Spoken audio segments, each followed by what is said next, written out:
Bom dia, Paulo Moura, cientista político, 14 de outubro de 2021. No ano de 2005, o Brasil fez o referendo das armas, uma consulta popular para saber se a população brasileira era contra ou a favor a comercialização, posse e porte de armas legais por cidadãos de bens. Naquela época, havia uma verdadeira avalanche midiática a favor da proibição do nosso direito de ter armas legais.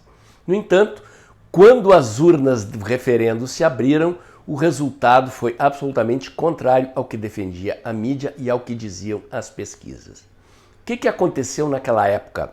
As pesquisas erraram ou a opinião pública mudou ao longo da campanha do referendo? Será que é possível fazer um paralelo entre o clima de opinião que antecedeu o referendo das armas de 2025 e o clima de opinião que existe agora, às vésperas da eleição de 2022? É sobre isso que eu vou falar no vídeo de hoje, mas antes eu quero agradecer a você que doa pelo Pix e pela conta bancária do canal. A sua doação ajuda a ampliar a estrutura do canal, a melhorar o alcance dos meus vídeos. Lembrando que este é um canal que faz análise política com viés conservador, à luz da ciência política e da teoria da comunicação, em vídeos curtos. Lembro ainda que o mês está na metade e que as doações de vocês esse mês estão abaixo da média dos meses anteriores. Vão me deixar na mão, pessoal? Espero o seu Pix aí, valeu? Lembra você também que agora eu tenho um canal no Telegram, é o Dextra by Paulo Moura, onde eu posto diariamente os links e as notícias do site tempodinheirooficial.com.br e logo cedinho da manhã os links dos vídeos aqui do canal. Criei também um canal alternativo de vídeos na cos.tv, é o Dextra Jornalismo. Inscrevendo-se no meu canal do Telegram e da cos.tv, você não perderá contato comigo caso eu seja censurado em alguma mídia social. Finalmente, lembro que de segunda a sexta-feira, entre 1h30 e 2 da tarde, eu faço um comentário político online no canal Tempo e Dinheiro do jornalista João Batista Olive. Vamos lá, gente. Vamos relembrar 2005 e o referendo das armas. Fiz uma pesquisinha aqui, muita coisa eu vou lembrar de memória para que vocês entendam o que estava acontecendo naquela época. Em primeiro lugar, 2005 era início da era PT. Estávamos ali aproximadamente na metade do primeiro mandato de Lula e foi o governo petista quem organizou e protagonizou o tal do referendo. Mas o PSDB também era a favor da proibição do comércio, posse e porte de armas legais. Os dois principais partidos, na verdade, todos, sem exceção, todos os partidos do nosso sistema político, na onda da Rede Globo, que fazia campanha permanente a favor da proibição, queriam proibir o acesso da população brasileira, dos cidadãos de bens, a armas legais. A única exceção no meio artístico que eu me lembre foi o cantor Fagner, que se posicionou publicamente numa entrevista à revista Veja a favor da posse e porte de armas. Aliás, a revista Veja naquela época fazia jornalismo e foi o único veículo de mídia que se posicionou editorialmente, fez várias edições da revista defendendo o nosso direito à posse e porte de armas legais. O resto, toda a mídia, todo o sistema político fazia campanha permanente, muito antes do referendo começar, a favor da proibição. Os artistas da Globo em peso na mídia, fora dos horários comerciais. Inclusive a Rede Globo chegou ao ponto de fazer dentro de uma novela um esquete no qual artistas, mas personagens da novela faziam uma manifestação a favor da proibição e porte de armas. O cerco era total, pessoal. Assim, era praticamente raro, quase impossível, ouvir alguém ter a coragem de defender em público o nosso direito à posse e porte de armas. E esse ambiente criou um clima de opinião que se refletia nas pesquisas. As pesquisas, em geral, davam de 60%, teve pesquisa que chegou a dar 80% da opinião pública a favor da proibição da posse e porte de armas legais e da comercialização de armas legais. Finalmente, um truquezinho na cédula de votação do referendo. Quer dizer, uma campanha eleitoral de um referendo é como se fosse uma campanha eleitoral mesmo, só que sem candidatos, né? Vai na cédula lá um sim ou um não a favor de uma certa questão. O curioso ali é o seguinte, eles manipularam a cédula e quem era a favor da proibição votava sim, quem era contra a proibição votava não. quando o senso comum levaria a crer que quem queria continuar com as armas legais deveria votar sim, e quem queria proibir deveria votar não. Então, além de toda essa avalanche midiática, ainda tinha essa questão da manipulação da cédula de votação. Bom, todo mundo imaginava que a campanha dos defensores do nosso direito à posse de armas ia perder. Então aconteceram alguns problemas do lado que pretendia e achava que ia vencer. Em primeiro lugar, como era uma campanha supostamente vencedora antes da eleição acontecer, antes do referendo acontecer, um bando de publicitários do mercado se ofereceu para fazer a campanha publicitária do referendo na TV. Um referendo é como se fosse uma campanha eleitoral, ou seja, tem horário eleitoral definido, 10 minutos para cada lado durante 30 dias e a população é chamada a votar. Tem gente que não viveu essa época, não se lembra, ou mesmo gente que não tem a memória muito forte, afinal 2005 já ficou bem distante no tempo, mas é assim que funciona. Então, aí começou o primeiro problema dos defensores da proibição das armas. Quando você junta um bando de marqueteiros e publicitários dentro de uma sala, que me perdoem os colegas aí, eu também sou da área da comunicação, mas o que se forma ali é um viveiro de pavões, ou seja, uma campanha publicitária, uma campanha de marketing em geral, ela tem que ter um comando unificado. Fazem-se pesquisas e afere-se a opinião pública e cria-se uma campanha para reforçar as posições a serem defendidas, como se faz numa campanha eleitoral, quando você vai defender o candidato A, B ou C. Você mete pesquisa na opinião pública, não pesquisa para publicar, pesquisa para investigar realmente o que as pessoas pensam e como é que o candidato deve se posicionar para captar a maior parte dos votos. No referendo foi mais ou menos assim, mas em vez de ter um comando unificado, tinha lá uma assembleia de publicitários batendo cabeça e divergindo sobre qual deveria ser a linha da campanha.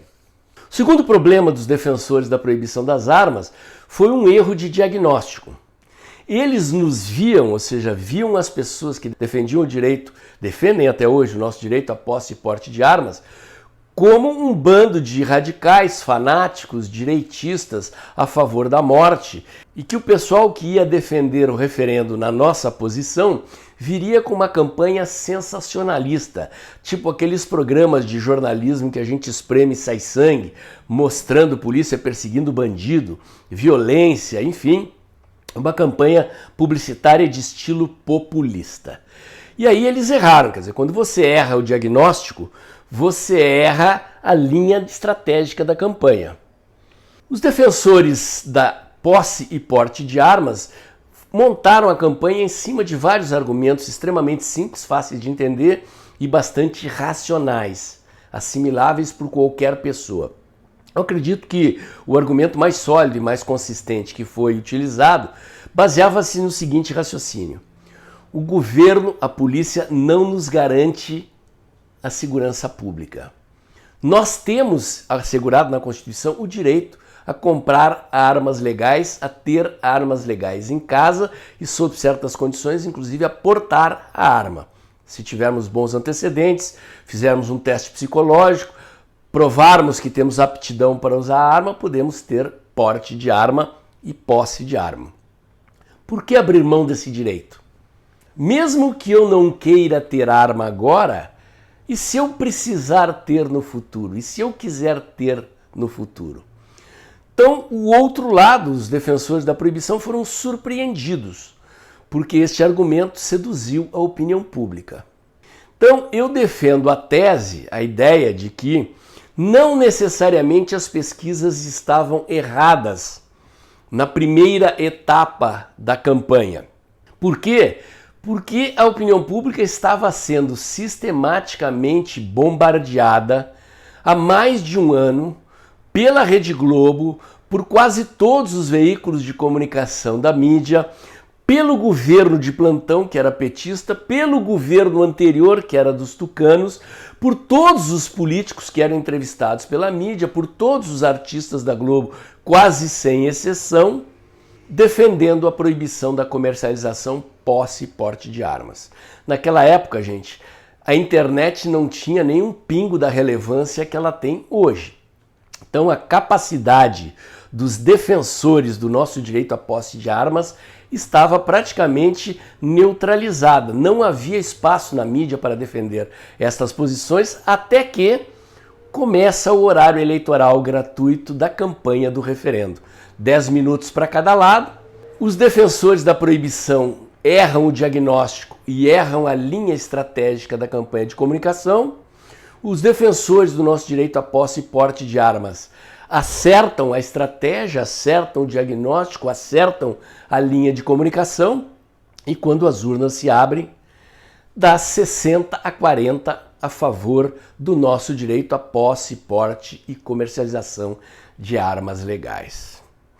Eu acho realmente, gente, muito difícil que na situação em que nós nos encontramos, por isso que eu fiz esse paralelo, muito difícil realmente que uma parcela expressiva da opinião pública brasileira não se deixe influenciar pela campanha sistemática que a imprensa faz, principalmente a Rede Globo, contra o presidente Bolsonaro, praticamente desde o segundo dia de mandato. Eles deram uma folguinha lá no começo para não pegar mal, né? Mas olha, eu diria assim, não deve ter dado 1, 2 meses e começaram a bater sistematicamente. No contexto da pandemia isso piorou, porque criou-se uma avalanche midiática mundial, mexendo com o medo das pessoas, com medo de morrer, com medo de adoecer, com medo de falir, com medo de perder o emprego. Então foi uma campanha terrorista, muito mais intensa, muito mais impactante, muito mais abrangente até do que foi aquela campanha que a Rede Globo, os veículos de comunicação, os partidos políticos, o governo da época, a oposição da época, faziam a favor da proibição das armas. Então você tem hoje, aqui, há 1 ano da eleição presidencial, um ambiente condicionado por uma pressão midiática contra o presidente Bolsonaro, batendo sistematicamente, mentindo, vendendo fake news como se fosse verdade. E por outro lado, como agora nós temos as mídias sociais tentando cercear a opinião daqueles que defendem o presidente, defendem o governo e têm valores conservadores e liberais a defender. Então há uma tentativa de calar as bocas dos defensores do presidente, das ideias conservadoras e liberais, de restringir o alcance das nossas mídias sociais. A única diferença que existe entre o que acontecia lá em 2005 e o que está acontecendo agora é exatamente essa. Quer dizer, o presidente Bolsonaro tem uma enorme rede de apoiadores nas mídias sociais e nas ruas. Milhões de pessoas mobilizadas, capazes de defender o governo e defendendo ativamente o governo. Especialmente quando o presidente entra em atrito com inimigos e adversários. Internet funciona com engajamento. Marketing digital depende de engajamento. Engajamento significa o quê? Capacidade de conquistar a adesão das pessoas. Fazer as pessoas curtirem, comentarem e compartilharem conteúdos. Então, quando rola uma treta, seja ela de qualquer natureza, não precisa ser na política, um assunto polêmico qualquer, aquilo ali ocupa a mídia durante semanas até a coisa se esclarecer, mas as pessoas ficam curtindo, comentando e compartilhando aqueles conteúdos aos milhões por todos os lados, até o fato se esclarecer e o assunto morrer. No marketing político digital não é diferente, quer dizer, toda vez que se cria um atrito do presidente ou dos seus apoiadores com o inimigo, com o establishment, com o STF, com políticos do Centrão, aquilo gera uma onda de adesão, de engajamento, de curtidas, comentários e compartilhamentos, e isso disputa a formação da opinião com a mídia. No nosso caso aqui, então, nós temos um choque de opiniões entre o presidente Bolsonaro e os seus apoiadores e o pensamento dominante na mídia que fica jogando essa avalanche midiática contra as nossas ideias, os nossos valores, contra o presidente Bolsonaro, especialmente contra a reeleição do presidente Bolsonaro. Ao longo do mandato do presidente Bolsonaro, nós tivemos diferentes situações. Quer dizer, o mandato do presidente começa naquele embalo de luta contra o establishment, das ruas contra o establishment, sobre a qual eu já falei inúmeras vezes aqui. A gente vinha desde 2013, impeachment da Dilma, nessa vibe de as ruas contra o establishment. até o presidente, em maio de 2020, encontrar os limites dessa estratégia e o presidente, então, passa a jogar no campo do inimigo. Vai rachar o Centrão, conquistar o Centrão, eleger os presidentes da Câmara e do Senado e aí ele reduz o coeficiente de treta. Quer dizer, a estratégia passa a ser jogar no outro terreno e, consequentemente, as mídias sociais do presidente reduzem a intensidade da polêmica. Isso aqui não estou eu que estou falando, é a minha impressão. São relatórios de métricas digitais que mostram isso. Quando é que a rede do presidente se aqueceu de novo? Na véspera do 7 de setembro.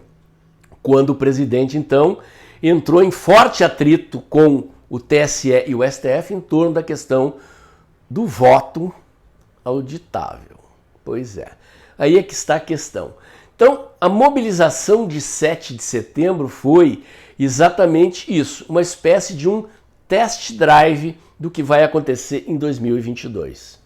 O presidente, então, de novo, puxou o freio de mão, recolheu-se a quadros, declarou paz em relação ao outro lado, porque, como eu disse no vídeo de ontem, o governo precisa equacionar algumas soluções da agenda econômica no Congresso e no STF para poder preparar o ambiente eleitoral do ano que vem.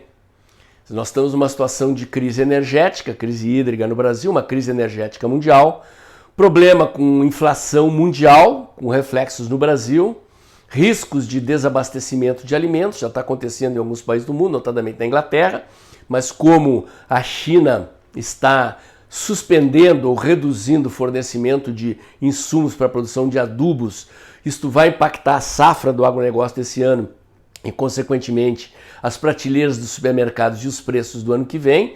Então, o presidente precisa aprovar a PEC dos precatórios, a reforma do imposto de renda, o auxílio emergencial, a nova lei do ICMS dos combustíveis, a nomeação do Mendonça para o STF.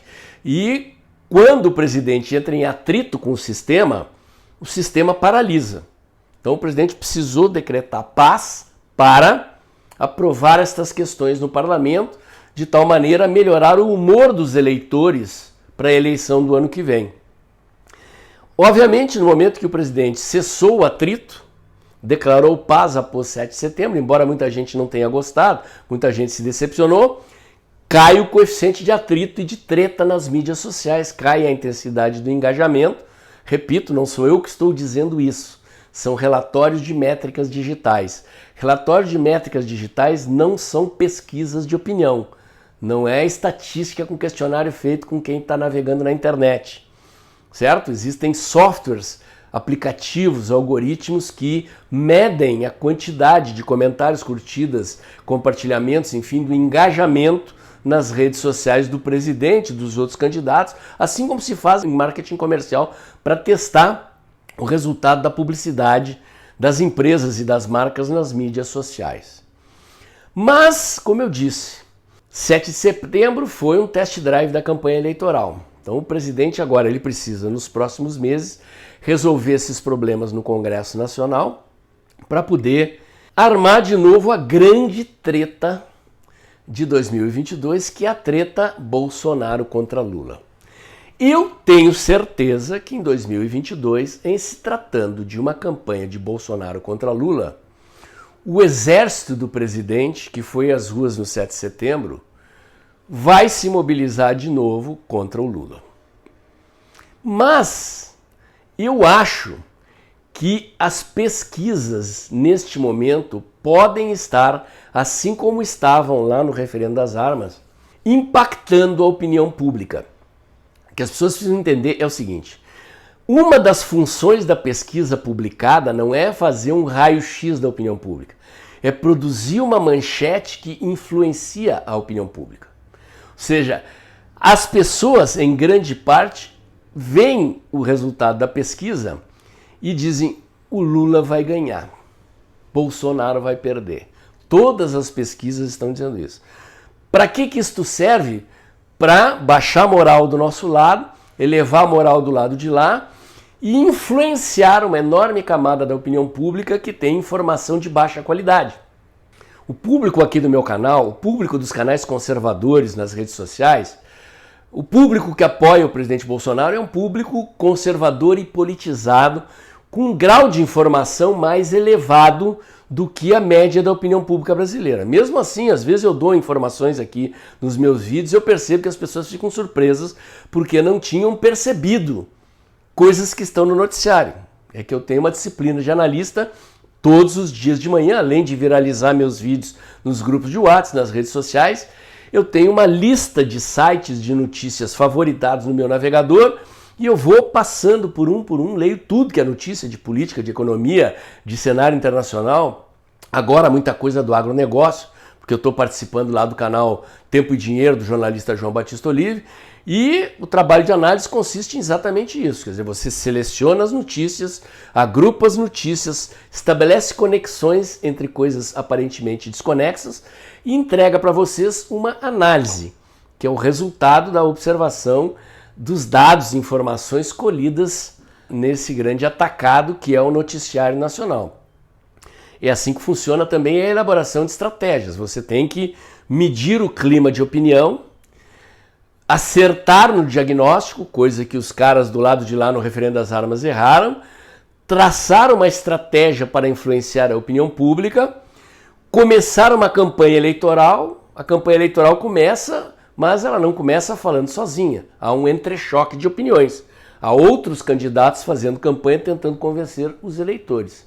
Mas, quando há um clima de opinião constituído por uma avalanche midiática como essa, que ataca sistematicamente o presidente Bolsonaro desde o início do seu mandato, e pesquisas sistematicamente publicadas dizendo que o Lula está disparado lá na frente, pode ganhar no primeiro turno, e que o Bolsonaro, a cada pesquisa que passa, perde mais popularidade, é muito difícil que isso não influencie uma parcela da opinião pública, gente. A pesquisa publicada é feita para isso. Tem gente que encomenda, tem gente que paga. Para quê? Para que elas deem esses resultados. Significa que o resultado é totalmente mentiroso, que ele está totalmente descolado da realidade? Não necessariamente. Mas, especialmente agora que existe internet, mídias digitais e essa batalha pela formação da opinião pública no contato direto das pessoas com as pessoas, porque antes a mídia tradicional detinha o monopólio da opinião. Agora não existe mais monopólio da opinião. Resta para eles tentar nos censurar. Então o que vai acontecer na campanha eleitoral de 2022? Algo parecido com o que aconteceu no referendo das armas. Por isso que dessa vez o presidente Bolsonaro não vai poder fazer campanha apenas com a internet. Por isso que ele vai precisar de uma aliança partidária ampla, com palanques regionais, com associação, com esses partidos do Centrão que estão dentro do governo, e principalmente com o tempo de propaganda eleitoral gratuita na televisão que esses partidos somados têm. A se confirmar a coligação que o presidente Bolsonaro vai firmar, né, com o Partido Progressista, o PTB, o Republicanos, o Partido Liberal e eventualmente mais alguns partidos pequenos, o presidente Bolsonaro talvez seja aquele candidato que vai ter o maior tempo de televisão. E aí o jogo muda, como mudou no referendo das armas. Claro que não há garantia nenhuma de que a gente vai vencer a eleição. Eu sempre chamo atenção aqui, gente, sempre chamo atenção. Não existe eleição ganha antes do último voto contado.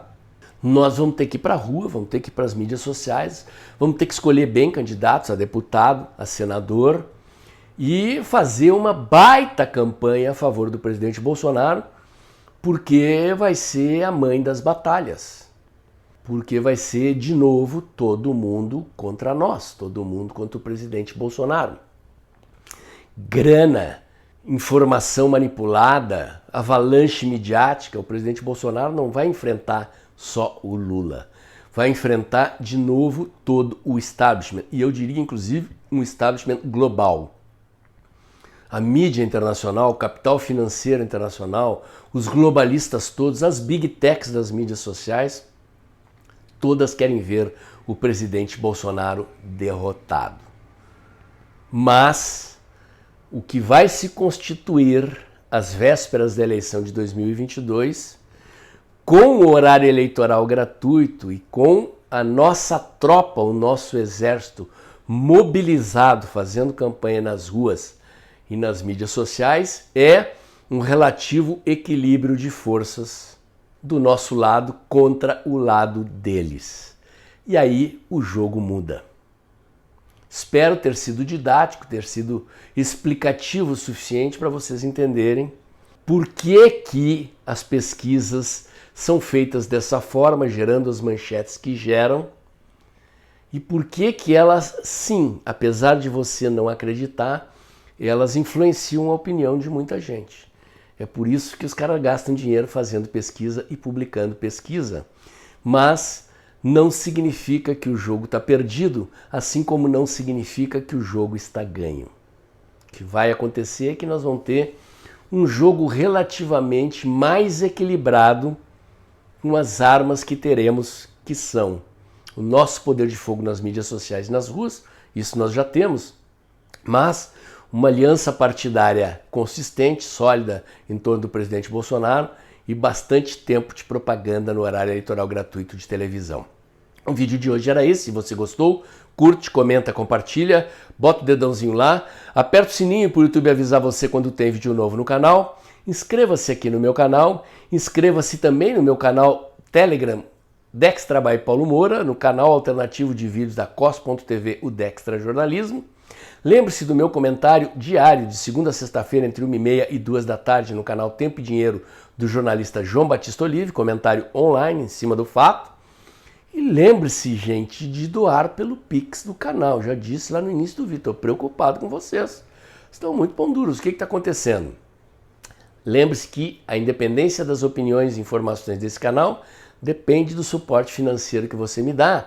E assim que o vídeo acabar, depois da vinheta, abre o aplicativo do seu banco e pinga um trocadinho desse mês aqui, ok? Obrigado e até o próximo vídeo.